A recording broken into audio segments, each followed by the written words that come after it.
Longo. We got you by yourself after all these guests that came before. This is the moment we've all been waiting for. You were in the background of Neglia. You know, there was a couple chimes, you threw in there as the second podcast right after Anderson Silva. It was a great spot, great spot for you guys. But now you are, I think, the 21st or the 22nd guest. Well, you lasted this long. The under-over was 10, so you crossed past the betting odds. The people love me. The people love it. Right away, let's get right into it. Wow. You have accomplished something that I don't think anybody on this planet has accomplished. You have created not one, not two. You know where you're going with this? 3 world champions, really all from scratch. Right. The real question is, which fighter was the best? Which champion was the best champion? It's actually funny you bring that up because I got another. You got Matt Serra over here. How about this guy? What happened? What happened to that guy? That's a favorite right there. I mean, where'd that guy go? Where'd he go? He's right there. He's walking. Hey, look at that picture. Nassau Coliseum, baby. It's a dream. That wasn't Nassau Coliseum, was it? That was Nassau Coliseum. No, it was not. You're so wrong. All right. So I was wearing a Bad Boy shirt. Listen, for this podcast, it's the Coliseum. It makes more sense. Hey, so I tried to get Matt and Aljo to come on the Zoom, like as I asked you this question, just to make it super awkward. Aljo was available. Matt is I think he's on a plane. He's looking for the fight. His phone's going straight to voicemail. Bullshit. I just got off the phone with him. Oh, really? He's F-you butted me. Are you kidding me? Yeah, and his messages well filled up, but something's going on. I don't know. I couldn't nothing was going through, and the text messages were going green. He wasn't even iMessage. But anyway, back to the point. You got Matt Serra over here, knocks out George St. Pierre, one of the greatest of all time. You got Aljamain Sterling over here, born and raised Long Island boy, just like Matt. Recent champion, takes out Peter Yan in devastating fashion. And then you got this guy right here. Yeah, put me on. And I'll leave the introduction to you. Go ahead, say something. I love all my people. I'm a man amongst the people, Chris. I love everybody. I love all people, all different shapes, colors, sizes. It doesn't matter. We got to bring love into this world. Isn't this about what this podcast is about? Oh my God! Overcoming adversity. Is this politically correctness? Is this what I see right now? You just don't want to offend anybody. You're worried about being canceled. Yeah, right. I'm a woke, one of those woke pieces of shit. That's me. How politically correct was that? I like it. I like where you're going with this. Yeah. But how often you get asked that question? You have to be asked that question a lot, right? What question is that? The question I asked you. I'm just checking. Like, oh my God, you've had all these champions, and like, who's the best? Honestly, tell me who's the best? Who's the best one? Well, I'll tell you, back after you, I remember even Mike Constantino going, "Man, what's it like? You have 2 champions." Like he was like, "What's it like?" But the way we are, nothing. I don't really think anything changes us. You know what I mean? If you dropped another $1 million in anybody's pocket, we're not doing anything different, So it was kind of like that. It was always, to me, it was just something you were doing. So I was happy for the success, and I was happy for everybody else's success, and let me be a part of it, to be honest with you, that way. But I never looked at it as, I don't know, it was always on to the next thing, kind of. I think that's what kept everything real, is that it wasn't, I wish I would have soaked and basked in the glory more, because those were great moments. But, it was kind of something you just did every day. As weird as that sounds, it was great right after always getting the accolades and watching you guys do your thing and get the attention. But, and then you just move on. So it was never something I was going to be complacent and go, that's it, I'm done. It's more like when I don't get enthused for the fights, that's when I'm going to be done. Yeah. I know it's crazy because I think what you're saying is that you enjoy the process of the whole thing. It's like the day-to-day, the grind. You see each one of us, and obviously all the other fighters in the gym that haven't became champions yet. But it's the grind every single day, like just making sure they're working as hard as they can and, giving them the opportunities that they need and just doing the best as you can as a coach. And if, you hope great things happen, but that's not the end of it. Just, you win a world championship. That's a great goal. But right away, there's there's something else. There's something else that you want to accomplish. You want to keep going. You want to be I guess, the fighters to be the best versions of themselves, right? Right, 100%. And it's like the old, it's not the destination, it's the journey. But, when I've said this even 10 years ago, I'm more interested in like you guys becoming better people after the fighting's done. The fighting is one little aspect of your life, but the fact that you guys have all been able to set up beautiful lives for yourself is just as important as the championships. And you guys are all doing great. You really are. It's unbelievable. I mean, where would you have been without me? Where would you have been? Seriously, you want me to tell you? You, Jack, Terry Devlo, sitting at the bar going, I could have been somebody. Jack, remember that time I wrestled Volante in the state finals? I mean, come on. That's hysterical. This is a Cinderella story for everybody. It is. I mean, look at this. We own a business together. We're business partners. I've sunk tons of money into that business. Am I a good business partner? Listen, Tell her how good am I as a good business partner? No, you're horrible. Am I an entrepreneur? Let's keep it to the fighting. Don't go to business partner. I want to. How good of a business partner? Listen, you're a great friend. You're a great fighter. You suck as a business partner. What? Are you kidding me? So what do I got to say about you? Have you had any good business partners? Neglia. You know what Neglia thinks of you as a business partner? Wow. I know he tells you every time. What are you talking about? I'm there every time he tells you. So you're taking it out of me. I'm the bad. Hysterical. No, but it's all good. It's good to be able to joke around too. I think that's important. Laughing is such an important aspect of should be everyday life, because you can't be in a bad mood when you're laughing, so it's always good. So little vitamin L, most important vitamin you could have. That is vitamin L. I like that.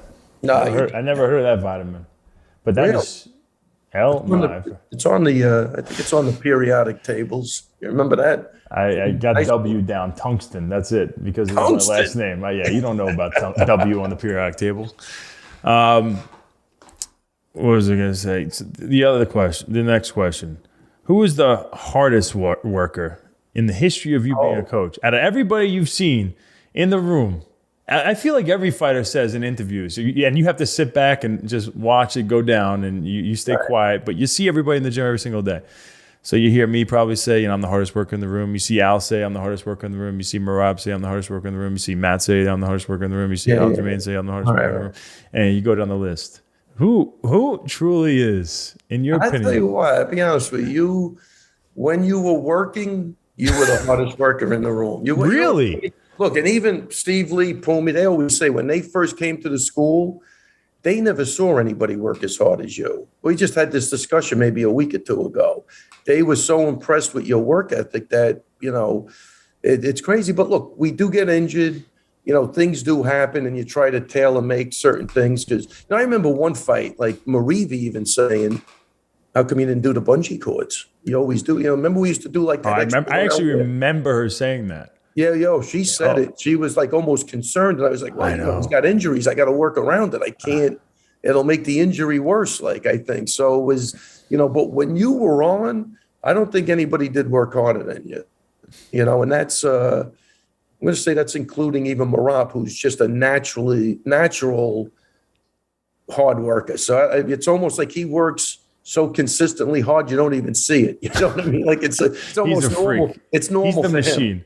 Yeah, I can't compete with the machine. No. But when you were on and we were pushing the car and running the hills and jumping into the ring to spar with what's his name after doing 3 5s of, feet to floor work. That's hard work, man. And then adding that 6th and 7th round of just torture. You know what I mean? So we've modified things in the last, but that's what I always loved. Just pushing people to their limits. And then I always knew that, that would always pay off in the fight. Because when, the going gets rough, man, if in the back of your mind, you didn't put the work in, that's the first thing that's you're just going to make you crumble, but when you put the work in, and I really believe this with Marab. If he didn't put the work in, he wouldn't have survived with Marlon.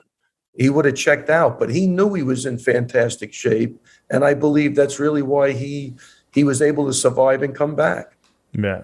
I didn't think you were going to choose me. I thought you were going to choose someone else, but now you made me blush, and I appreciate that. No, hey, Chris, I could pull out your old workouts. You listen, you crushed that Versa climber. You were crushing things. You weren't just working hard. You were crushing it. Nobody was touching you on some of that stuff, even Bowman. You know what? It's crazy because, I mean, that's what you need. That's what you need to do. I think in order to have that confidence going into these big fights, if you want to become a champion, I feel like I had to, because I made those bad decisions so many times before I even got to be with you. Before I was a wrestler, like you know the story. I was like, I was talented, and I worked hard. I was competitive. You know how competitive I am, so I want to win really bad. But I wasn't willing to do like the extra work and really like kill myself in every workout to make it. Because I was able to get by and do all right, but I never really got to accomplish my goal. When I came to you and Matt, it was like, now I want to pretend like I'm the hardest worker in the room and like kill every workout. And it was super hard. I kind of had to like fake it till I made it. And then all of a sudden it became a habit for me where like now I have this in me where anytime I do work, I do need to just try to, it wasn't like I was trying to be the hardest worker in the room. I was trying to be the best version of myself. And like, there's that voice in your head. It's like, I think a Versa climber is a good way to explain it, because you can't beat the machine. Exactly. You're on this Versa climber, and no matter how you go as hard as you possibly can, but your body's going to eventually fail. The machine's going to beat you. Right. So you could talk to yourself and say, I'm going to go kind of hard. I'm going to go kind of as hard as I can, but I'm not going to go as hard as I can, because my body's going to fail on me. The machine's going to win. So a lot of people, they just find a pace and they hit. Exactly. But I remember like over and over again trying to program my mind to beat that voice, and just try to kill myself in every single one of those moments. Like I'm going to go as hard as I can. I'm going to try to break this Versa climber machine like in half. And I was like mad at the machine, and I wasn't going to ever slow down. My pace wasn't ever going to break. But it was a constant. It's a crazy battle, and that goes to every single workout. It's like you show up to a jiu-jitsu workout or a wrestling workout or a sparring, workout, and it's like a part of you's like, how hard do I really want to push myself? Like it's scary to push yourself that hard. It's to get that tired is your body. You don't want to do it. Your mind tells you no. It's like don't. You're not supposed to be doing this. Your body tells you no, but the more you are able to push yourself and go through that struggle, it's the most rewarding feeling afterwards. So I just knew once I get done with this workout and I really truly gave my all, there's no better feeling than being your best, trying to be your best. But listen, the Versa climber is a great example, because the fitter you get, the worse it gets. So it's not about even getting on shape on the Versa climber. It's about really not mentally breaking. I mean, because it's really like, it's even when we do the hills, it's not about the running the hills. It's about not wanting to run the hills and running the hills. So that's how you build discipline, right? You do something you really don't want to do. And then shit becomes a habit. And like you said, then all of a sudden you're doing it. Even like the fake it till you make it. Yeah, you might have been faking it, but then all of a sudden it becomes part of you. And then it's just carries over into every aspect of your life, So I love those things, not for the reason why people might think I like them, but I know that Versa climber will mentally break people. And if you don't break on that, you got a good shot of not breaking in other avenues, So it's I think it's a very important aspect. And I think, sometimes we get away from the things that got us to where we go. You do got to evolve. And I like it, but I just like that old school mentality where, and again, with that, I think you have to be young too, because, you have to adapt as you get older. There's no question about that. But if you're young and you have the ability to do it, you should be doing it, because trust me, when you stop, it is going to carry over. Know what I mean? But you're going to have to make up for it maybe in technique or learning how to relax more or whatever avenue it is, that you go in. Yeah, I think there's I'm with you. I think, and I've been on both sides of this, and we could. It's a fine line. I know where you're going. It's a fine line, but it's been, we're years. I'm years into this, so you've seen when I was on the pinnacle of the sport and champion, and no one was going to beat me. And then you've seen where I've had losses and stuff. And I think one of the major things, at least in my mind, what happened was I had some injuries, and it was like, now I'm doing, they're talking to different people, whatever. You get your mind thinking, oh, I got to do less. The less I do, the least chance of getting injured. So, right. And that's kind of what ended up happening, I think, with me. Ended up hurting me in my career, and a part of my career is, I remember going to that Vitor Belfort fight, and I started a training camp at 6 weeks. And listen, I was a champion of the world. I'm eating good dinners. I have friends. For the first time, I'm living like, feeling good. And it was after I beat Anderson Silva the second time, it's like, all right, I defended my belt, but still there was so much like, I got lucky again. Like I'm not real champion. And then Lyoto Machida came around. I'm like, all right, I got to beat him. Like there was still that chip on my shoulder, hardcore. Like I'm shutting everybody up, and I'm going to show everybody I'm the best and whatever. So I trained super hard for that fight. Like that training camp was insane. I remember doing the footwork like crazy. You had me doing crazy footwork because we knew he had great footwork, and I got to be able to stay with him for 5 rounds. You cut him off beautifully too. You suffocated him. Yeah, but going to the Vitor fight, I had some injury. I pulled out of the first one because I had some injury. There was backlash. Dana White got pissed at me. The fans are saying I'm injury prone, and so now I don't want to back out of a fight. So then it's like, all right, instead of doing the 8 to 10 week camp and working my ass off, let's do a 6 week camp. But 6 weeks started. The 6 weeks starting 6 weeks out from the actual event, which is 5 weeks of work. I go in there and I win. And it was a slop. It was like I was still working hard when I was there, but it wasn't. I don't think I was as like focused, and I didn't have like that chip on my shoulder as much at that point. I already accomplished. I shut everybody up. I'm undefeated world champion. Blah blah blah. Defended the belt now 2 times, and I'm like, whatever. But then I win, and then now I have that habit of thinking, oh look, it worked. I dominated Vitor. Basically on 5 weeks of training, and then just trying to do less. And then next thing I know, that catches up to you.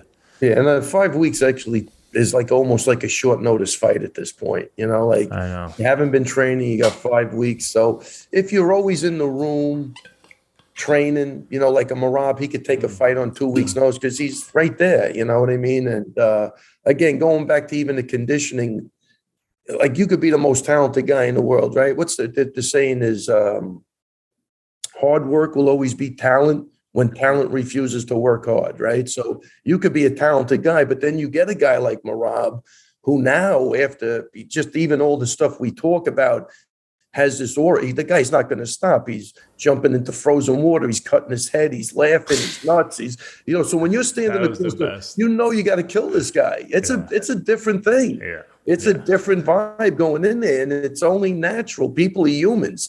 They got to be thinking, what the hell is this guy doing? So I think that's what happens. So like, again, talent beats hard. Hard work beats talent when talent refuses to work hard. Yeah, and that's like, a Lou Neglia. I got that from Lou. I don't know where he got it from, but it's true though. And that's what happens. I like the hard work because that's the bare minimum. That could get you far. And then you couple that with talent. That's a bad combination, man. Very bad.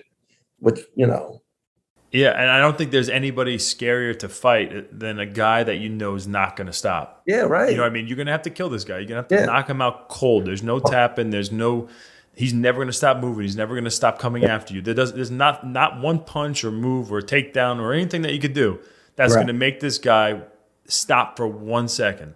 Yeah. And no matter how talented you are, that's the guy that you're like, because it's a little nerve-wracking. Like, because there's nothing worse than being in a fight and being tired. Having a guy still moving while you can't move. Listen, nothing, even in sparring, nothing's worse than that. Yeah, it's the same thing. You'd rather get hit. Yep. You'd rather get hit. You don't even have the energy to move in the right way. Just hit me.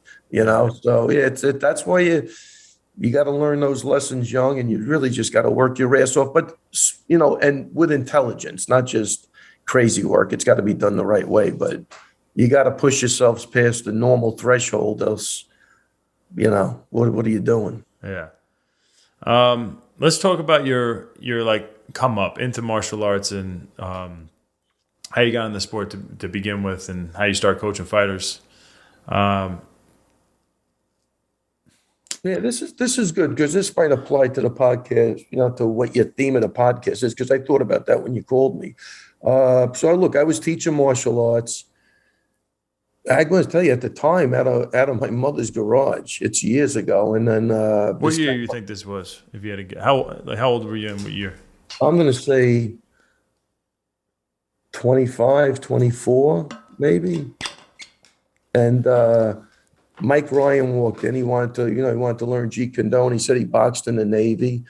And yeah, Chris, at the time, man, there was no Thai boxing on the East Coast, right? So Thai pads just kind of came out. So he never even saw him before. I would work him on the Thai pads. He'd be exhausted. He goes, "This is crazy." It was almost a secret weapon. And these Thai pads were hard. They probably weighed 18 pounds each. But there really wasn't any Thai boxing around. I was getting it from California because the Jeet Kune Do guys always had savate guys. They had judo guys, wrestlers, Thai boxers. They got to see everything. And they took a lot from that. So I was exposed to some Thai boxers, world champion Thai boxers early that I grabbed a lot of experience from. So when I met Mike, started doing more like kickboxing, but with the Thai pads, really, just for cardio. And, obviously he became a world champion. Then I start promoting fights. And I'm giving you the abridged version because I'll tell you where I'm going with this. And, kind of the rest is kind of history. I met Matt after that doing jiu-jitsu. But I think the thing for the theme of the story is, and it never affected me because I never looked at it, but I never fought, right? So I was a martial arts teacher. And then, when I met Mike, he started fighting. He became a world champion. And I had to really look around because, I don't even know. I think fighters don't make the best trainers, right? So I think it was a blessing for me because I had to go out and research. I had to start sparring more, just getting my feet wet with everything. And I really just think it made me a way better trainer than if I had fought. Were you thinking at that point, though, you were thinking, this is what I want to do. I want to become a trainer. I actually want to train fighters? Well, I was still more martial art-wise, but then I started. One more time, you broke up. I said I was still more of a martial arts instructor. That's definitely what I wanted to do. And then I started having success with some guys in the gym. And, then when the jiu-jitsu came around, I saw Matt. I met Matt. I tried to, I convinced him he didn't even want to do stand-up because everything back then was jiu-jitsu. So I tricked him. I said, why don't you do the Thai boxing for conditioning, right? And then, we'll take it from there. And then I think the first time he came to my school, I'd have to ask him, but I think he was throwing up in the bathroom. But he fell in love with the conditioning. Matt was really another super hard workout. Those workouts we used to do were 2 hours long. Yeah. I mean, it was nonstop, but he really was another, I don't want to, slight him. He was another really, really hard worker, really hard worker. He was a freaking animal. Like when I look back at videos of not even his fights, but when he was in the Abu Dhabis, when he was doing jiu-jitsu. Yeah. Oh no, he was unstoppable. He was a freaking freak. He was a problem. But it was the same thing as when you would walk into a room. That was him. He was tapping everybody. Yeah. But I mean, I think the difference is he's 5'6", 100 and something pounds. You're a big dude. You'd be crushing people. Yeah. It didn't matter how big you were. I saw him tapping guys that were benching 500 pounds. Easy. Yeah. Like it was just a great period for martial arts. It was new. Everybody was learning it together. It was just a nice period. So it's a crazy time, though. Again. So going back to so am I at a disadvantage because I never fought? I remember going to Gleason's and there was like a world famous trainer and I watched him coach somebody. I think the guy's name was Victor Valley. He had Jerry Cooney. And I'm like, holy shit, I could do this shit in my sleep. Like that's the difference. Like you could tell me I never fought. I never thought of it like that. I think I could kick your ass. Yeah. You know what I mean? Like my brain, it might be delusional, but it's helping me, because I was like, man, I hear this guy on TV all the time. He's the best. You know how they do that, You're a young guy. And then I'm listening to him. I'm like, we always thought outside the box. We were never cookie cutter mentalities, like just do what you say. So do what I say. So I was like, wow, this is, I've been in street fights. I always grew up watching boxing. I go, this is, if this is what it's about, man, I got this shit like wrapped down in my head. You're watching them hold pads and stuff and train the guy. Chris, there were no pads back then. Oh, so what are you watching them do? Just coaching. Coaching his fighter in the ring, telling him what to do. Okay. So it was more like I'm listening to him. I'm standing right there and I'm like, wow, this is like easy. That's the way I was looking at it. Look, the thing with the focus mitts holding, I was telling guys in the gym the other day, we were watching Sugar Ray Leonard fight, which I recommend everybody do because that guy was the best. I'm saying the guy never hit a focus mitt in his life. All that work was through sparring. You know what I mean? So now we want to cut back on the sparring. So you kind of have to go to the mitts. Yeah. But back in the day, there were no really focus mitts, not like you see today. Yeah. Was it hard from you coming from like Jeet Kune Do background? Was there a time where you were like, Jeet Kune Do is where it's at? Because, I mean, at that time, wasn't it where it was like jiu-jitsu was versus boxing, versus wrestling, versus karate, versus Jeet Kune Do? Like, so were you stuck? Were you at, I know you started martial arts as a kid. Like, were you stuck in that mindset ever? Nah, definitely not. No, because the Jeet Kune Do mindset isn't like that. It's about exploring and taking the best from, what you perceive is the best from every art. And they were big on boxing. They were big on Thai boxing. And they were big on shoot wrestling at the time, which was, not Brazilian jiu-jitsu for sure. But I think the lineage was JKD was ruling for part of the 80s, I'm going to say, and then or the 70s to the 80s. Then Thai boxing came in, and that was king. And then jiu-jitsu came in and wiped out that. Then the wrestlers came in, started doing good against the jiu-jitsu guys, and it all came full circle back to the strikers who could defend the takedown. They started doing good. So it was a beautiful. It was great to be a part of and watch that transition go on also. So no, but I was never stuck in a JKD thing. I know what's real and what's not real, right? So, and even early on, obviously it's easy to see clear now because you've been around mixed martial arts forever and you've seen every martial art come and go. Yeah. But even back then, you knew. Yeah, because even to have an open mind. Yeah, even the guys I was involved with weren't. They didn't have that mentality. They had you got to see this. Like even when I remember I was training with a guy, Paul Vunak, who was a great guy. And he called me one day and said, there's a guy, Craig Kukak, coming out to New York. He was one of Horian's black belts. He goes, this is what he said to me. He goes, get with this guy. A year from today, you'll be way ahead of everybody. Because that was the first Brazilian jiu-jitsu in New York, I think, was Craig Kukak. Yeah, it's crazy. From the Gracie. Was he under Henzo? Under Horian. Under Horian. And he did do a partnership with Henzo, but Henzo was not in the scene yet for years. Yeah. They did a series together, and then Henzo came over. But it was so bad back then, I would go there, there'd be like 5 people in the class. I'd go to the city on Saturday mornings, and he would, Ray, can you make money as a martial artist, like doing this? I go, yeah, I felt so bad. I used to bring my students there, a couple of students every week to give them business. Help them out. And then, I'm going to say 6 months later, I was sparring in the city, and I dislocated my shoulder. And, I was in a sling for 2 months, and then I rehabbed. I mean, rehab wasn't the way it was today. Nothing was, right? It's 93, I believe. And I guess that's when the UFC came out. The UFC won, and Kukak was telling me they had a guy, they designed an octagon, what they were doing. But I was out of the city for I'm going to say a minimum of 4 months. And when I went back there, it went from 6 people to 30 people in the 9 o'clock list, and 30 people. It was packed. And that's where I met Matt, technically for the second time, but really the first time. And that's where we became friends. And, he was a phenom on the mats, man. He by far was the best guy in the room. And he just started climbing the ranks, and he lived it, man. I said, I got to go back, working hard.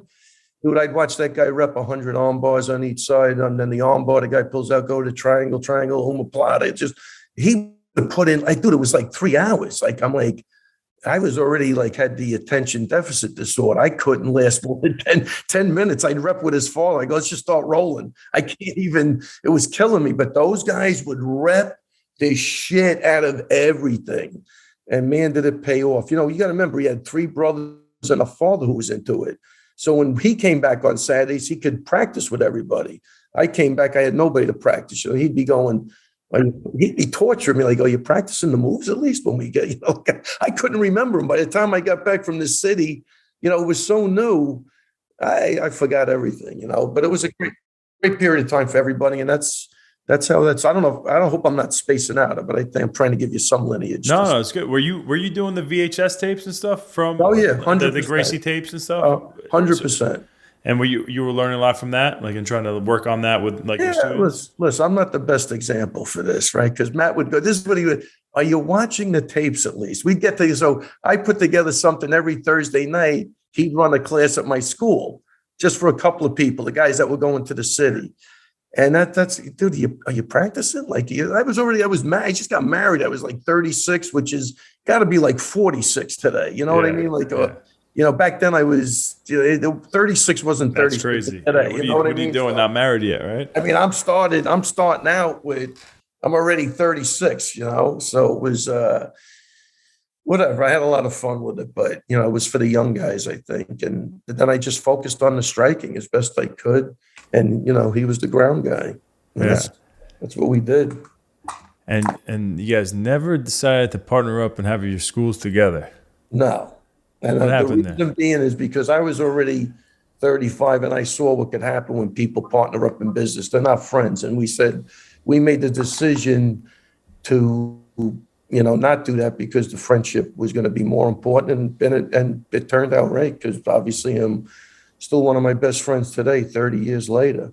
And then what happened to me? Why'd you want to do it with me? Okay, so I'm going to say this is a good question. So with you, I was already in my 50s. So I wanted to just see you succeed. So my mentality was, no matter what happens, I'll do what you want to do. Like I'll acquiesce to you because I'm done at this point. Like there's no, I'm not 30 years old where everybody's going to be fighting over something. I was already kind of content, and I thought it was a great transition for you.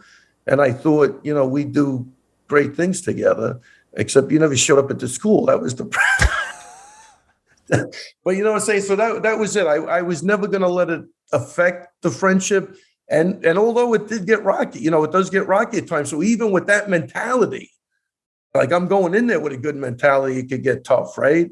But that was kind of the way it was. I just, I thought it was good for you, and that was it. Me, I wanted to do my own thing, and we had that was it. Yeah, so I think it was 20 years after I made the other decision. So and you were in the grind at that point. You were grinding. You were trying to make money, trying to set yourself up for the future. You started a family. It's a different, completely without different. Without a doubt, I didn't want to, and I had a really good time with Matt. I didn't want to blow that. And that my recommendation. And Matt would have killed you. Yeah. Matt would have killed you. I think Matt's answer would be a little bit different. You're joking. There's no way. There's no way that you guys are doing that together. Yeah. He wouldn't allow it. He thought I was crazy. He couldn't believe it. I had to have a sit down. How long am I partners with Lou for? No, I don't. He's just 30 years. What do you do for him? Let me tell you something. Who works harder, you or him? Oh, he 100% works way harder than me. He doesn't stop. He does not stop. He does not stop. No, listen. You got to be real in life too, and you got to give it up. I would never even remotely make anybody believe I'm working harder than him, because he deserves it. He works his freaking ass off, but takes a special individual to navigate the waters. You know what I mean? And I agree. I think I was good for him. He was good for me, and he's become a close friend. He's done really a lot for me. He's become a real big influence in my life, and he's just a great guy, man. He really is. You see it when you talk to him. He's different. He's always motivating, and he's got a great backstory. Oh, I love him. He really is the best. We're talking about Louis Neglia, by the way, people, if you don't remember. He was my second podcast ever. Grew up in that mafia era as a kickboxer, as an Italian kid. Lots of pressure at that time where you would want to be in the mafia, right? It's like that would be a cool thing to do. People aspire to that in that neighborhood. But he stayed strong. He stuck to what he believed. He didn't want to be a bully, right? That was like the big thing for him, right? That kind of kept him out of it. Right. But so respected by all those guys and some of his best friends, right? Or 100%. Guys, just the way it is. But he comes from a great family too, and that's important to be grounded and really surrounded by people that are really a positive influence on your life. That if you start swaying a little bit, they're your GPS, right? They get you back on track to where you should be going. I'm going to go back to one of my earlier questions. So, now this is more honest and not BSing. You've had a crazy career with old Long Island guys, pretty much, other than Marab. Right. How many fighters in the UFC? I don't know how many fighters you brought to the UFC, but old Long Island guys, New York guys. How is this happening? Like, in your eyes, I mean, it's a rare thing. We don't recruit. We don't try to get guys to come to our gym like a lot of other gyms out there. And really, till this day, we really have some of the best guys in the world, fighting out of our gym. What do you think think's happening there? Well, a couple of things. Number one, I love being the underdog. I love it. I did that. That's what really motivates me to get guys got no shot to win this fight. Really? He's got no shot. That guy's that good. You think he's that good? He's got 2 hands and legs and everything my guy has. And that's really what used to motivate me with that shit is that, I'm a nobody. You know what I mean? But I never ever thought of myself like that. And I never thought of my fighters like that. And, even I'm in Florida now. I went to visit Sanford MMA. Chris, the facility is unbelievable. It's unbelievable. Like that facility, and I love Henry Huff. He's a straight shooter. He's honest. I can't even tell you what I was looking at, but it motivates me. Like the way I say, we had this conversation earlier today. What we did with a little gym with nothing is mind-boggling, but that's why we did it, because that's the shit that motivates me. I want to have that pressure on me as a trainer that you got doctors 24/7. You have this, you have the steam room, that's good, man. But you know what? When that door closes, you guys got to fight. You know what I mean? Period. I don't think like a lot of these Dagestani guys we're seeing coming up now, I don't think they're in the biggest facilities, but man, they're bringing heart, determination, hard work, great skill with the wrestling, different ball games. So disciplined people too. Yeah, disciplined people. Most of them like very, Muslim, strong in their faith. So they're not drinking, they're not going out. 100%. They eat, they sleep, they train, and they go to the mosque. And do their prayers. And that's it. I mean, it's a very disciplined lifestyle. And that's how we want to be as Americans. But as Americans, we have so much going on and we're pulled in all these different directions. We're all over the place, right? I think that's part of, not even just Americans, just people that don't have a strong faith in something greater than themselves that humbles them and grounds them to be able to focus on something like that. It's a very like samurai type mindset to have, and it's hard to have that. Well, it's hard to have it here because we live in a very pluralistic society, right? There's 200 religions here, and it not that it you want freedom of choice and everything, but on that level, I'm not saying it's good or bad, but it might weaken something, right? When you just grow up one way and you have that belief, you know what I mean? Like a kamikaze belief. That's a dangerous guy. It really is. Like over here, we go, well, it could be this, or I do this, or I'll switch to Catholicism, or I'm going to go, I'm going to be a Muslim tomorrow. How many people have done, but over there, I think it's a little different. I can't really speak about it because I don't know, but they are very, very disciplined. But again, that's what turns me on. I like being the underdog. And I like, being able to convey to you guys that you could do anything you fucking want. I'm not buying into it. You could buy into it because the guy's got this, or he trains here. I don't care. I really don't, and I try to create our own belief system that, we could do anything. And I think it's always worked out as long as you're working hard. Because I'll tell you, the second that stops, I don't want to keep going back to that. To me, things just start to weaken. And even if you worked your ass off, you work hard and you lose, you're still a winner. That's the difference. But if you didn't work hard, then you actually are a loser because you could have controlled that and you chose not to. And that's a huge thing, man. Yeah. And do you feel bad for those people that choose not to work hard? Yeah. How hard? Why would I feel bad for them? And you're probably not in their corner really, really like pumped to be there and expecting great things from, right? When you don't see someone giving 100%, how are you going to give 100% of yourself, right? It's a good point. And I think that's what separates our gym, and honestly, what separates you from all these other coaches. And all respect to other coaches, but I think what you bring to the table is very unique. It can't be taught.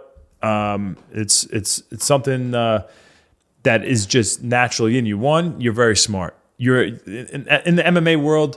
Typically, not the smartest people in the world want to turn into MMA coaches, right? But you come from an accounting background, and that's all respect to everybody out there. You come from an accounting background. You're obviously a smart dude. But what I think is your most valuable weapon, and what makes you actually really intelligent, is the way you understand people and the way you're able to connect with people. Because I don't think a lot of people could do that. You come off as very real and honest, and if you're not feeling somebody, they know. But if you believe in somebody, you're going to give them every single ounce of yourself. You know what I mean? You're there you're there on Sundays. You're sacrificing time, with your family and whatever you want to do personally. If you have a dinner that you might want to go to, nope. If you find out Marab wants to do a workout on a Sunday, that's what you're doing. You know what I mean? Or, through the years, you've sacrificed so much. There was a lot of sacrifice. And then in return, the fighter sees this. They see how much you're doing for them, and me included. And they see your confidence in them and all the hard work and everything that you're putting in. And then in return, they want to honor you. They want to make sure you're proud of them. You know what I mean? Like, to know that I'm making you proud, and like the athlete's making you proud. It's going to get weird if I start talking about myself with you. It's going to get like we're going to start crying. So I'm trying to use other people as the example, but you want to make Ray proud. You don't want him to look bad. If he actually truly believes you should be winning these fights, you don't want to make him look like a liar. Like, you want to prove him right. And I don't think you get that anywhere else. Let's say there's 5 or 6 fighters, right? I don't know what your max is that you could actually spend with a fighter to make them the top level championship fighter. I don't know how many guys you could do at a time. I know it's not that many. It's impossible, because you have to give so much, right? You have to get to know them personally. You're gonna have to stay. You're talking to them after practice. It's not just like, oh, they're here for this practice and they're done. No, you're texting, you're calling, you get to know their families. You're talking to them about every personal issue that they have in their life since the beginning. Like, everything about me, everything I've ever gone through, which is the crazy highs and obviously crazy lows. More than almost anybody in my whole life, because after a workout, you were the guy who was there, and I'm able to, trust. And then, like, we're going into this battle together. We go into this fight, and it's like to have you there with me, behind me, knowing that you've been with me from the beginning, every step of the way, through every crazy hard workout, through all the highs and the lows. It gives a confidence that can't be broke. The guy's going to beat you.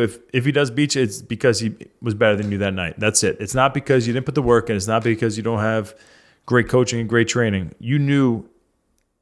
I knew going into a fight that I'm prepared because you're telling me I'm prepared.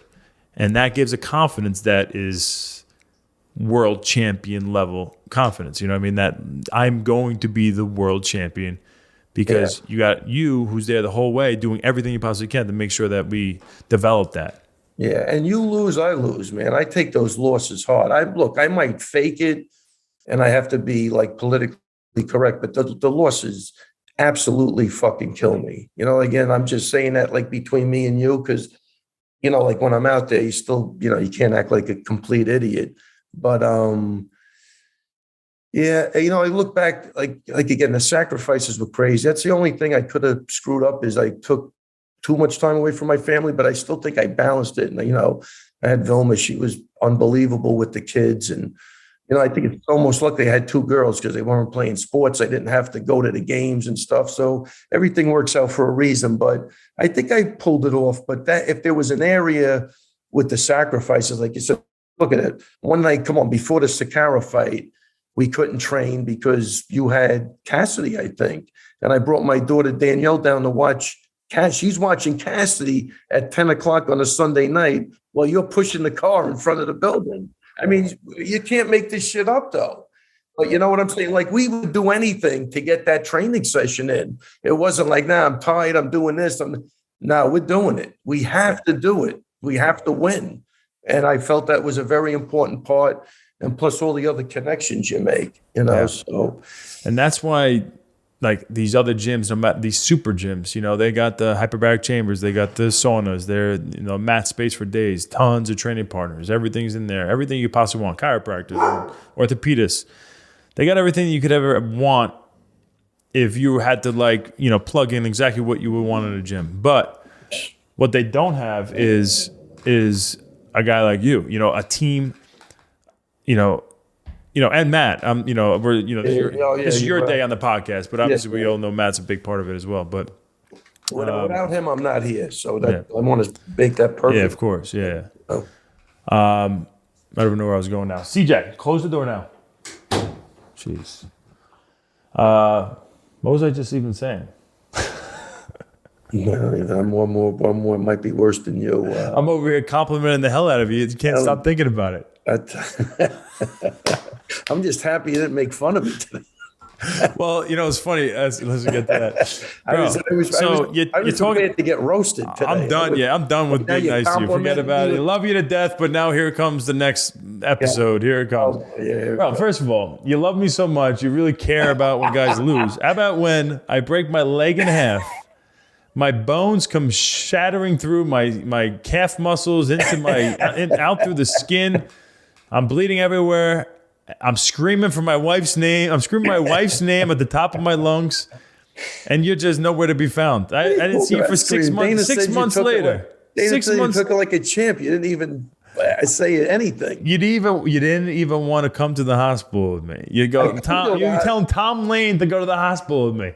Because the COVID thing, I know I'm not seeing you. So what am I going to the hospital for? I could do the same thing in the room. Nobody was able to see you. They sat there. They came in. We made things happen. They came in. Tom Lane didn't go in. Tom Lane was with you drinking at the bar. Don't you remember? You guys were all just having a drink at the bar. And listen, for everybody listening. Apparally, Sarah was getting hit on by like all these different. I was way younger. I'm getting a little older now. I might be losing it a little bit. What am I doing at the hospital? I will say, I said this. I got ESPN's doing this whole documentary thing on the E60 thing coming up. So we were talking about like after the surgery and recovery and what it was all like. And I mean, you have no idea because you weren't there. But you know what the problem is? I spoke to you a number of times, but you were so doped up or whatever they gave you, you have no recollection. So now it is true. In your brain, you think we weren't even talking. It is true. I know we had conversations. And that's the crazy thing. That's what I was going to bring up. Actually, it was funny because I was like disgusted. I'm like, Longo hasn't even called me once. Like I remember I was talking to either my wife, Sarah, she's a part of Vayner Sports, my management company. She's awesome. Shout out to Sarah. But I'm like, Longo hasn't even called me. And I was freaking disgusted. I'm pissed. I don't know if you reached out to me and told me. I don't believe you right now. This is like 3 weeks after my injury. And apparently me and Ray spoke multiple times. I could not remember anything. Like stuff that happened after that fight, I was so doped up on anesthesia and you know, I've had 25 surgeries and I've had, you have painkillers for a couple of days and you're off. I was legitimate on painkillers for like, I don't know, 8 weeks. Nonstop. I had to. I was in so much pain. It was terrible. Listen, and I could not and I would talk like it's normal. I would talk normal. So everyone thought I was completely fine. I didn't seem doped up, but I couldn't remember anything. Yeah. I didn't realize that.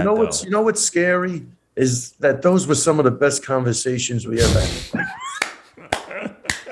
Please tell me, what did we talk about? And you don't even remember them. What kind of a friend are you? I'm pouring my fucking heart out to you. You have no idea we were even talking. Can you pretend like it's can we replay it? Just talk to this bottle. What is that, by the way? What are you doing? Cold brew I got downstairs. Oh, I'm cramping. It's really, you're cramping. Because you're getting a pain in your chest. I'm dehydrated. You know what you're doing. You're getting a pain right in your heart because you accused me of not even calling you. Now God's getting even with you. I'm going back to a serious question. What and this is honest, even though you didn't really talk to me for a while after this happened, but when my leg broke in half, the only time you've ever been cage side to see someone's leg break in half, I'm sure, was me and Anderson Silva. So all of a sudden, my leg breaks in half, and you're there. Tell me your experience from your view on what ran through your mind, what you thought, and all that. I'm thinking I was in a state of shock because they wouldn't let me in the octagon. And Dana walked over and he's talking to me, and I don't even know if I'm listening to him, but he's like, "Can you believe this?" And, it's only happened. What did he say? Like, I didn't even know what he was talking about, but what he was saying was, "You did it to Anderson. Now, what are the odds it happens to you?" And I think that's what I gathered. But the first 5 minutes of the conversation, I was just watching you on the floor. So it was just a shitty feeling. I mean, really shitty feeling. Did you, when I threw the kick, did you know immediately? Like, where were you at? No, with I didn't. The fight? I said, "Wow, this guy, he came to fight, man. You whipped that fucking kick." I was like, "What a great fight, bro." I go, it's like this. I go, so you're setting a message right from the beginning. And by the time that thought was out of my head, I was like, what the fuck just happened? Yeah. And then I think I had to look up on the screen. I go, I don't even buy it. It was, I really didn't believe it. I think so. It sucked. It sucked because I loved your intent on the kick, Bro, I kicked as hard as I possibly could. It's funny. Like Anthony Smith, I think you know this, but I sparred him 3 weeks before, or whatever, or 2 weeks before. And I don't ever throw calf kicks in sparring. I've never thrown a calf kick in a fight, but you see it working in all these UFC fights. So I usually go above the knee, but I was like, let me throw below the knee and see if I could get that range. The range is a little different. Yeah, without a doubt. I throw it, and he goes down immediately in crazy pain, and I'm like, what the hell? I'm like, but he ends up telling me like, nah, in like one of the fights before, he got kicked in the shin a bunch of times, and his calf is just kind of sensitive. And I'm like, bro, you should have told me. I would have kicked your calf. Right. And but landing a nice shot, having positive results in sparring, I was like, listen, as long as I kick below the knee, I'm good. I'm just gonna whip the crap out of it. It hurt me a little bit. I don't care. It's gonna hurt him more. Yeah. Bro, it was like a shotgun went off in there. That noise was insane. I thought, he's definitely hurt. Anthony Smith's what killed you, though, because the fight before, I remember he was kicking Jimmy Crute, and we were watching it, and I think it was almost like a Jedi mind fuck. Like, that is what I'm going right to it. I swear to God, that's the way I pictured it in my head. I go, how weird is that? That's weird. How weird is that? And then, it's funny how one little thing could sway the rest of your life, maybe, right? Doubled down on it. If he doesn't have that fight, you don't see that. I don't think you throw that kick right away. How's that? Probably not. It's like a weird movie. It's a weird. We're in a what do they call that? Like a Back to the Future. We're a simulation. It's like a simulation right now, and people are just playing with us. Like for Anthony Smith, for me to hit that in sparring, and then him to be the fight right before me, and then he's throwing him, and the guy's going down because he's throwing calf kicks. Yeah. So I'm like, all right, here goes a big old calf kick on Uriah Hall. Kaboom. Yeah. It's a freaking nightmare. Holy smokes. That is a nightmare for sure, but that's why you got the podcast, right? Something good came out of it. You got the Adversity podcast. This is it, man. You can't back down. That's it. Tell me, we'll go into that, and then we'll get into some other funny stuff. But if you had to pinpoint like one of the like setbacks in your life, like one of the major setbacks where you were down and out, going through tough times, struggling with something, and overcame it. Is there anything that comes to your mind and then like how you overcame it? I think there's a little thing, but when I dislocated my shoulder back then, it was like we didn't have the PT we have now. We didn't have the knowledge we have now. So at that time, I was told, man, you're never going to hold focus mitts again. I'm like, why? Why? Like, that's what I do. Like I would, and I know it sounds weird probably today because we're 30 years past that, but back then that was told to me, and I was like, wow, that was not good. I was kind of depressed, and I had a guy called Ozo. He was a chiropractor I was trained in he had like a natural 500 bench. And I remember him going to me, fuck that, man. He goes, we're lifting we're going to cement that shoulder back in like it's nothing. And you're not going to be doing like 2-pound weights, because back then physical therapy, they get you like using like the light weights, no more than like 10 pounds, if I'm not mistaken. And then that was it. You were out. So Carl really, was a motivating guy, and he was a big believer in weights. And he really helped me out with that. He got me stronger. And then, my shoulder got better and better. I still think it's a little weird even today, but it never really affected me. So, but my first mentality was like, I'm done. Like, this is what I do for a living. You're telling me I can't hold pads anymore. It's like, what else can I do? And it was only a dislocated shoulder. But back then, I think it was, they looked at it a little different. And, doctors are conservative, but you don't really know that back then, because nothing really ever happened to me like that. So, but that was a little thing that, just mind-wise was like, for probably a couple of weeks or a month, I was like, well, this sucks. I'm in a sling. I can't do anything. And then, Carl really was a big, important factor in that. He really made me believe that was just total bullshit, which it was. Yeah. Yeah, it's crazy how everything's just mental, right? You just gotta you can't stop moving. 100%. You gotta keep pushing. Don't just 100%. Sit idle and feel bad for yourself. You can get through anything. I remember there was a time, I don't remember exactly who lost and when it exactly was, but maybe it'll jar memory. But I remember there was a time where a bunch of our guys, like a few guys in a few weeks or a couple months in a row, our guys were losing. We had some losses. And I remember you kind of being really bummed out. No, yeah. Because you got your superstitions too. Oh, yeah. And you start thinking I got to tell you. Talk to me about this. Yeah, let me tell the people. So, I got to tell you, man, I took that fucking Rolex off. I was going to throw it down the fucking drain. I was blaming now, what is it going to my head? I got a Rolex I'm wearing to the fights. Fuck this, man. I'm going back to the way it was, man. Down and dirty, Mike Tyson, no socks on, walking in. Fuck that, man. And that's really what happened. I know what you're talking about. And I always got down. I mean, really down. But then I go, I'm not going to let nobody outwork me as a coach. I'm right back. I got it. What can I do differently? What am I doing? And, luckily I'd get a couple of wins and start getting the confidence back as a coach and just keep grinding it out. But those losses, especially when they come in a string. But look, I started to understand too. Now, we're at the top level. Our guys are not getting easy. There's no such thing as an easy fight anymore. And at that level, you are going to have losses, right? You can't always be going up, right? There's peaks and valleys in life and fighting and coaching. And you got to be able to weather those valleys until you get back to the peaks again. And I think I figured that out. And I think sometimes I needed that to become not complacent, because I didn't want to go out like that. You know what I mean? So I think it always made me try something different or do something different. Yeah. What superstitions do you have?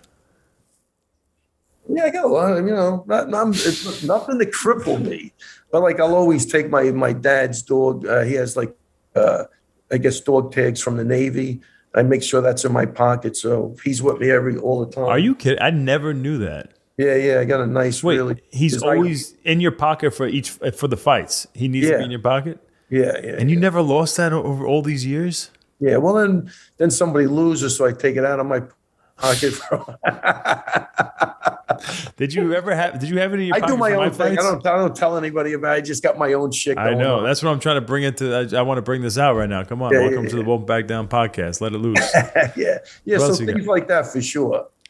I know nobody can touch your left hand if they're trying to say what's up to you. Fight. Oh yeah, definitely. You have to. If you accidentally hit his left hand, you got to restart, do the right hand. Come on, you got to be the right. I have hand. more. That's more fun than anything. But I think it's in your head. It's all superstition. But I don't think anything's ever. It's not going to cripple me if I don't do it. But I like it. It's in your head a little bit. It's fun. Yeah, definitely. And it puts me in a good spot, because I'm fucking dying before those big fights, man. Yeah, where do you go? How do you stay calm and try to deal with the nerves going into a fight like that? I think I'm surrounded by really good people, that I could call and talk to, and they got a good way of looking. Doc Sherry was always good for that. Lou. So you would actually, when you're nervous and panicking a little bit about a fight, you're calling somebody? Oh yeah, she talked me off the ledge a million times. Yeah, Really? 100%. She was always a grounding force for me. Yeah, because I think what's funny. Before your Anderson Silva fight, I remember I'm with Dana and he goes, "I know why you're nervous." I go, "Why?" He goes, "This is what he says to me." I tell you, he goes, "Because if he loses, it's going to be a highlight reel knockout." I'm like, "What the fuck? Who would say that?" 100%. And again, so now see that. Well, I almost like that because now I was nervous, but now I'm aggravated. So it's making me overrun, the nervousness. Yeah, he goes, because it's going to be a highlight reel. Because if it happens, if he loses, it's not going to be like a loss. It's going to be great. I go, is this guy fucking with me right now? Like it's the day before the fight. Yo. But again, I kind of need that shit. I love people trying to throw me off. He wasn't trying to throw me off my game. I don't think. That's him. That's but him, you're completely different. You need to be positive. Listen, you put so much work in, right? Like you believe in these guys 100%, and you want to keep that positive mindset, right? Without a doubt. Yeah. And now you got people around you who's questioning that, the fact that you could even lose. Like right. He's not losing. There's no you can't go into a fight thinking, I might lose. You're not freaking losing. You're going to go out there and dominate this guy. So when you get someone who's in the corner who's saying that, it's like, I'm sure you went nuts. Shit, man! let me get this out of my head. I'm trying to throw it out as quick as possible. So what did you do? How'd you respond to him? No, I didn't say anything. I said, I don't know what the hell I said. I just got the hell out of there. Yeah. That's funny.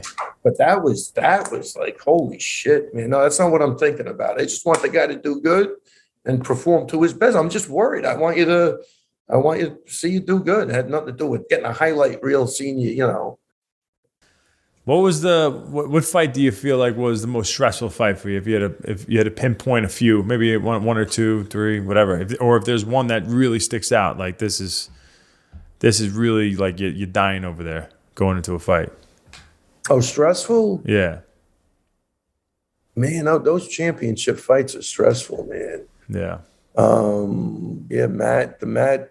I know the Matt going into Canada was. I mean, you never stopped talking about that walkout, what it was like to be in there. Crap, you felt like you guys were going to get killed. Keep going to that. And Wonder Boy and his father backed that up.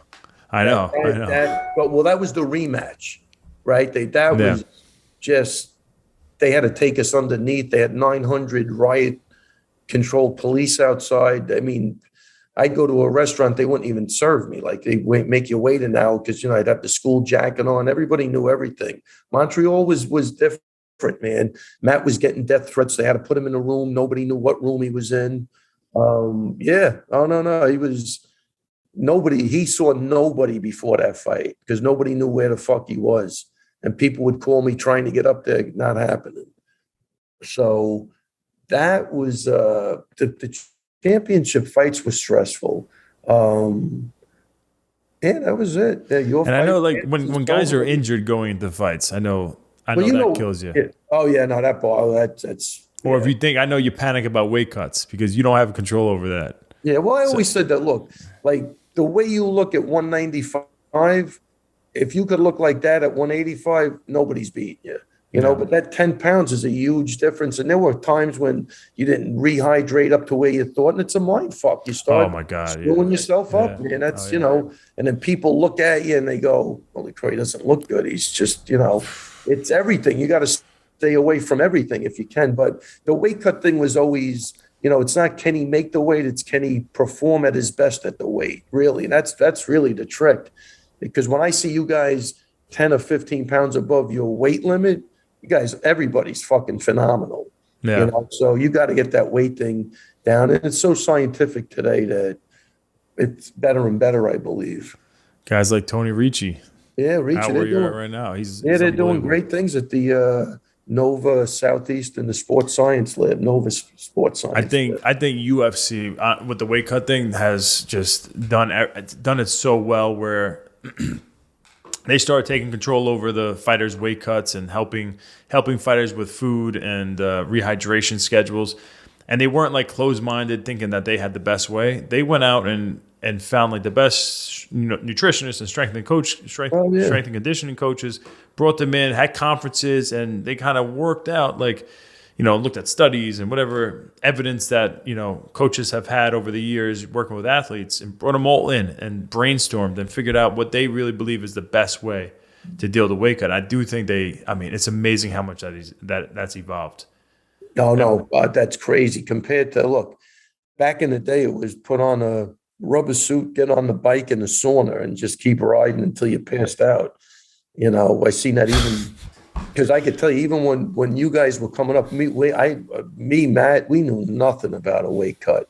And, I'd ask like boxing friends of mine and they were clueless, man. They were really old school. It was nothing that made sense. It was not scientific at all. The wrestling guys, because they had to make weight so frequently, were better resources. So we used, a couple of those guys that really started helping. And at that point then, because the fights, UFC was new and it was evolving, that everybody was sharing information. But I think Kenny Florian was the first guy. I'm not really sure of this with the water loading. Yes. Right. He told Drago about it. Right. And he actually told him, keep it a secret. Like it was just for you because, like we're close and stuff. But sure, hang on. Let's just explain water loading because this is the way that we're able to do it, lose so much weight in such a short period of time. Basically, you have sodium. You actually load up the sodium 2 weeks before the fight. For about a week, you have a lot of sodium in your meals. And then the week of the fight week, so about 6 days out from the weigh-ins, you start taking you have no sodium in any of your foods. So you take all the sodium out, so you're not going to retain water. And then you start pounding water at like a crazy, like high quantity. You have like 3 gallons to start. Then you have the next day you'll have, 2 gallons. Then you'll have 2, or 2.5 gallons. And you have 2.5 gallons again the next day. And then down to a gallon, down to 1.5 gallon. Then you don't have any water 24 hours before. And it literally just drains your whole body without doing any crazy workout, any crazy weight cutting workout. You'll naturally lose a whole bunch of weight without like changing your diet, without like minimizing how much food you have to eat, just by learning how to deal with the water and the sodium and manipulating that. And I'll go from like 205 to like 194 just from doing that. Still drinking water and eating food 4 or 5 meals a day, but just no sodium. So I'll lose all that weight. Then the remainder 194, 195 to 185. That's going to be like a weight cut. But it's just so much easier now. And that water loading thing, if we don't have that, we're screwed.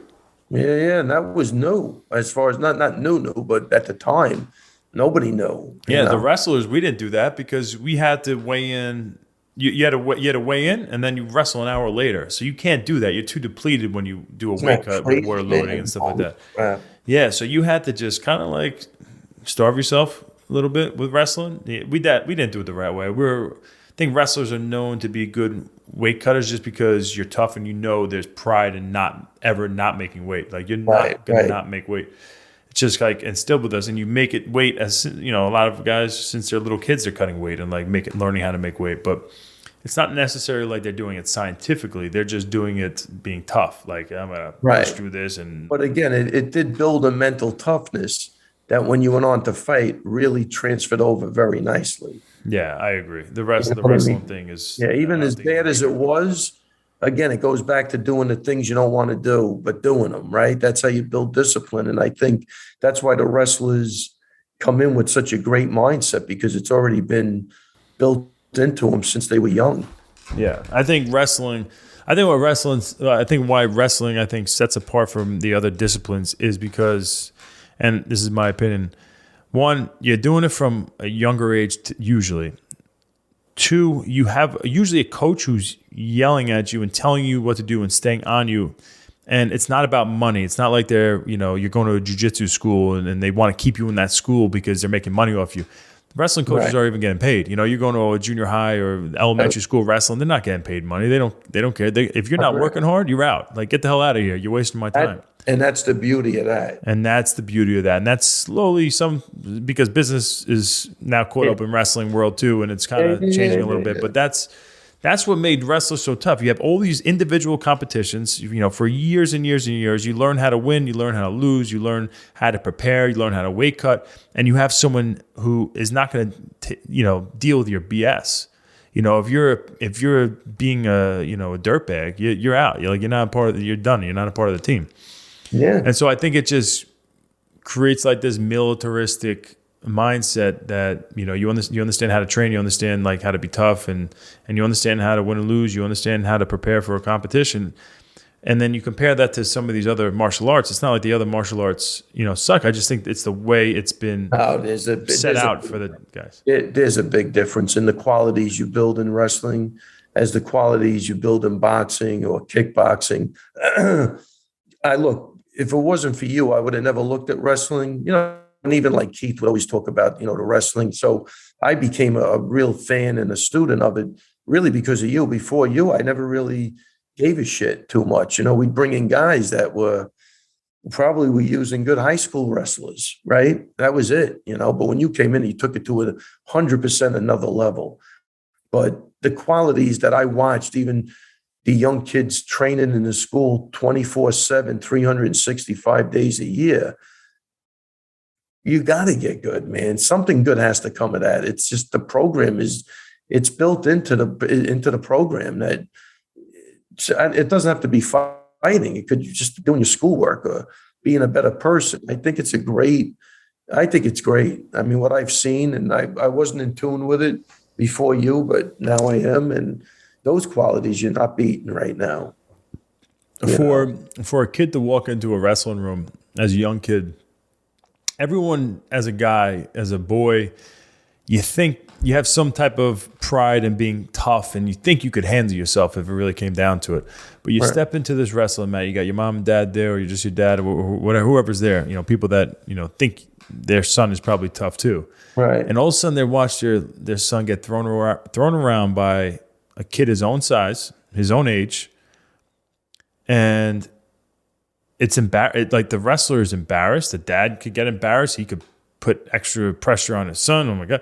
They either quit, but if they quit most of the time, but if they don't quit, if they're able to persevere through that embarrassing, like I'm losing and I don't have an excuse because there's nobody else on my team and I can't blame anybody. I'm just losing to somebody my own age, my own size. How do you deal with that? You have to grow as a person. You have to realize I got to stick to it. I got to deal with the struggle. Just keep showing up. And next thing you know, you're beating that kid. And you see, reinforcement from hard work. And it just builds such character and like discipline. And you get rewarded by hard work. 100%. 100%. And look, you know what? It's not a bad weeding out process too. Because the guys that want to quit after that, those are the guys you probably don't want anyway. So as much as that sucks to hear, that's the reality of it, And now, I can't even tell you. Every MMA fighter that I've ever spoke to 100% feels this way. And even people that aren't into the MMA world, but are just like tougher people, the ones that quit, they regret it. They're like, I wish I would have wrestled. I wish I would have stuck with it, because they didn't understand. There was it's gay. You're rubbing up another guy. You're wearing a unitard. I'm not doing this. It's not cool.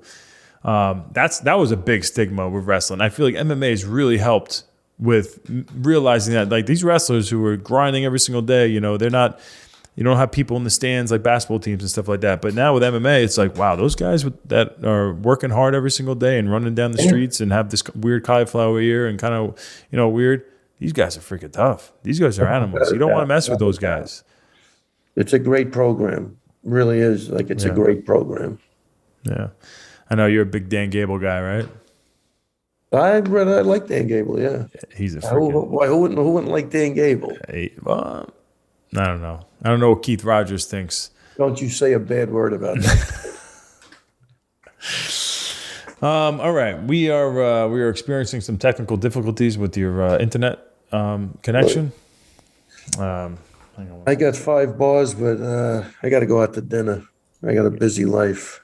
Bro, you're like a celebrity out in Florida right now.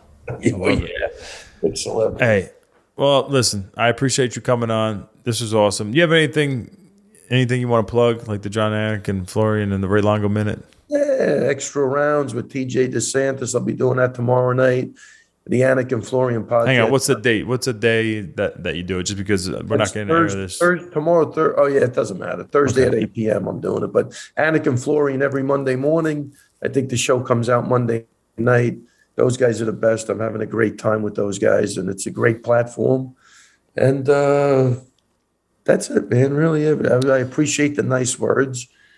I thought, you had to do that because you attacked me last podcast I was on with you. So you made up for it.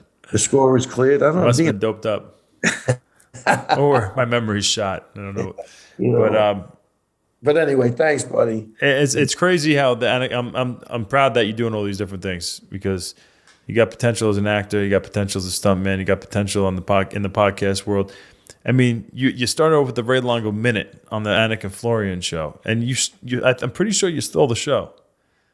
Everything I see on Twitter, it's all about Longo. They want more Longo. They got all these shirts and sweatshirts and all these different apparel with your face on it. What is that? Why do you think you're so good? It's all because of you. That's what's funny, man. I like that you did that. Listen, when Matt won the championship, I wouldn't even pick up the phone to do an interview. I had no desire. I don't know I think I did one interview with one person. I just didn't. I don't know. It's just when you guys, the younger guys, came out in the social media, I guess, maybe I'll start talking a little bit. Or me and Matt always did the video blogs, but he was always torturing me every video blog. So it was the beginning of like social media type, I guess you could look at it like that. But now I always thought of public speaking as an option when I was younger too. So then I figured, man, who knows? I don't even know. Maybe it was when we had our public speaking engagement in New York City. One of my highlights. That lifted your spirits and got you excited about that whole world. That was a great time. That was a great time. It was a great time. Listen. The trifecta. We had good times, man. That's why I say when we ate dinner the other night, you look around the table, just the amount of good times we had and the amount of bad times we went through. Because everybody knows everybody's personal problems.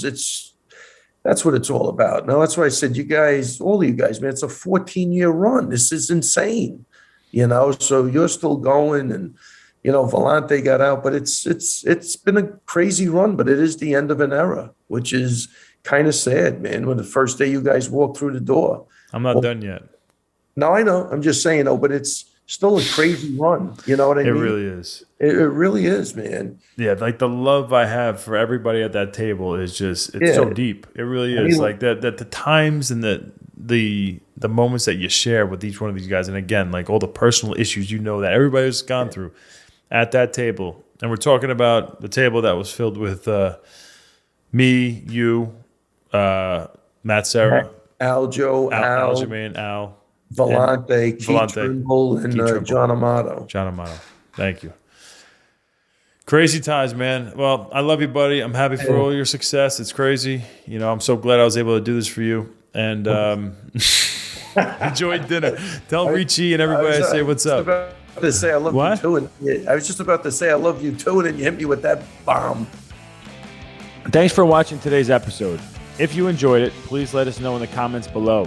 Won't Back Down is also available as a podcast, so feel free to give us a follow wherever you get your podcasts.